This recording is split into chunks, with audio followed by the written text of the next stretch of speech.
আমার আল্লাহ তাআলা রাসূল সাল্লাল্লাহু আলাইহি ওয়াসাল্লাম একজন সাহাবীকে জিজ্ঞাসা করলো, ও সাহাবীরা, মৃত্যু তোমাদের কত নিকটে? সাহাবীরা এক এক করে বলল, আল্লাহ তাআলা রাসূল আপনি বলে দেন মৃত্যু আমাদের কত নিকটে।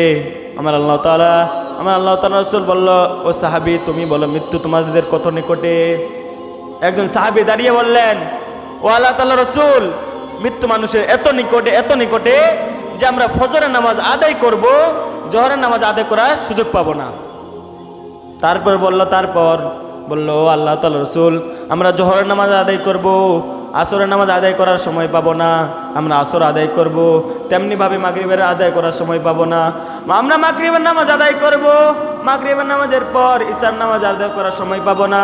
আমার আল্লাহ তাআলা রাসূল বলে দিলেন, ও সাহাবী, তুমি অনেক দূর চিন্তা ভাবনা করে ফেলেছো। মৃত্যু মানুষের এতটাই নিকটে যে তুমি চক্ষুটা শুধু খুলছো, চক্ষুটা বন্ধ করার আগে তোমার মৃত্যু ঘটে যেতে পারে। আল্লাহু আকবার। মৃত্যুটা মানুষের এত নিকটে, আমরা যদি একবার মৃত্যু নিয়ে ভাবি, আমাদের দ্বারা আর কোনো গুনাহের কাজে লিপ্ত হব না, কারণ মৃত্যুটা মানুষের এতটাই নিকটে। কিন্তু মানুষ মৃত্যুর চিন্তা মনে নাই, কারণ একটাই, তার মধ্য থেকে আল্লাহ তাআলার ভয়টা দূর হয়ে গেছে। সে আর কবরের চিন্তা করে না, সে দুনিয়াবী চিন্তায় মগ্ন হয়ে গেছে। কারণ একটাই, তাকে আল্লাহ তাআলা এই দিন থেকে আস্তে আস্তে সরিয়ে ফেলতেছে, কারণ তার মধ্যে কবরের জাহান্নামের ভয় নাই। ও যুবক, যখন তুমি মৃত্যুবরণ করে কবরে চলে যাবা, তখন বুঝতে পারবা কবরটা কতটা ভয়ঙ্কর, কবরটা কতটা নিষ্ঠুর। যখন তুমি কবরের মধ্যে চলে যাবা, তখন কবর আর তোমার সাথে ভালো ব্যবহার করবে না। কবরে যদি তুমি আমল নিয়ে যাইতে পারো, কবর তোমার সাথে তেমনটাই ব্যবহার করবে, যদি কবরের সঠিক উত্তরগুলো সঠিকভাবে দিতে পারো। যদি কবরে চলে যাও গুনাহ নিয়ে, কবর তোমার সাথে আর ভালো ব্যবহার করবে না। কবর বলবে না, ও বান্দা, তুমি তো খারাপ কাজ করে এসেছো, আজকে তোমাকে ভালোর দিক দিয়ে নির্দেশনা দেওয়া হবে। কবর আর তোমার সাথে এই ব্যবহারটা করবে না। কবরের মধ্যে যখন চলে যাবা, কবরের মধ্যে যখন 3টা প্রশ্ন উত্তর দিতে পারবা না, তোমাদেরকে কবর বলবে, ও যুবক, তুমি দুনিয়ার মধ্যে অনেক সময় নিয়ে ফেলেছো, তুমি একটা সময় কাজে লাগাওনি, আজকে কবরের মধ্যে চলে এসেছো। কবরের মধ্যে তুমি কি নিয়ে এসেছো? কবরের মধ্যে কি নিয়ে যাব?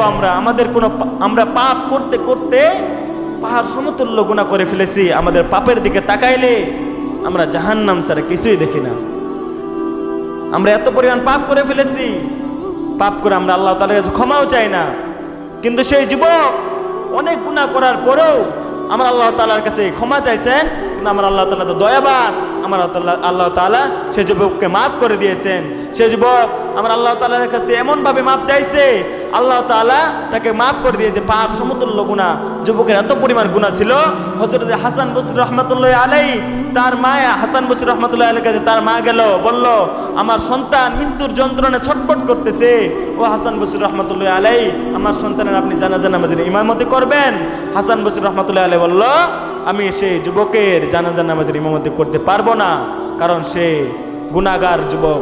সে গুনাহ করতে করতে এত পরিমাণ গুনাহ করে ফেলেছে, সে সমাজের মধ্যে একটা নিষ্ঠুর পাপী হিসাবে গণ্য করা হয়েছে।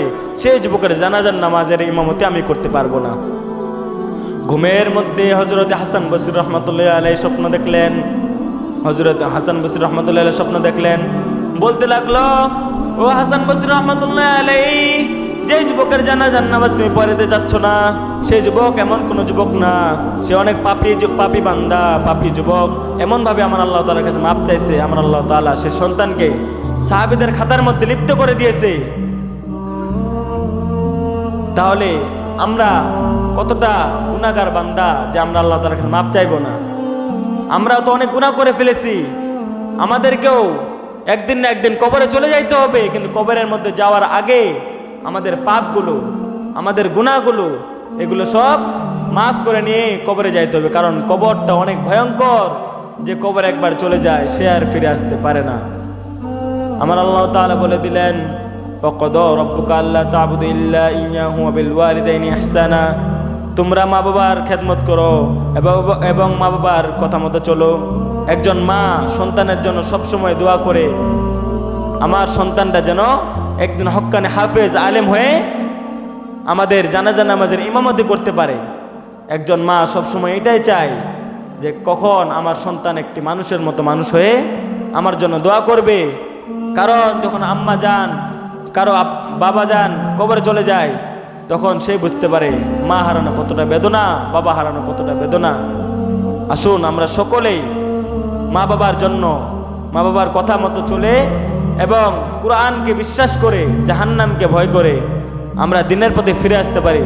সকলে বলে আমিন। ওয়া আখির দাওয়ানা আলহামদুলিল্লাহি রাব্বিল আলামিন। আসসালামু আলাইকুম ওয়া রাহমাতুল্লাহি ওয়া বারাকাতুহু।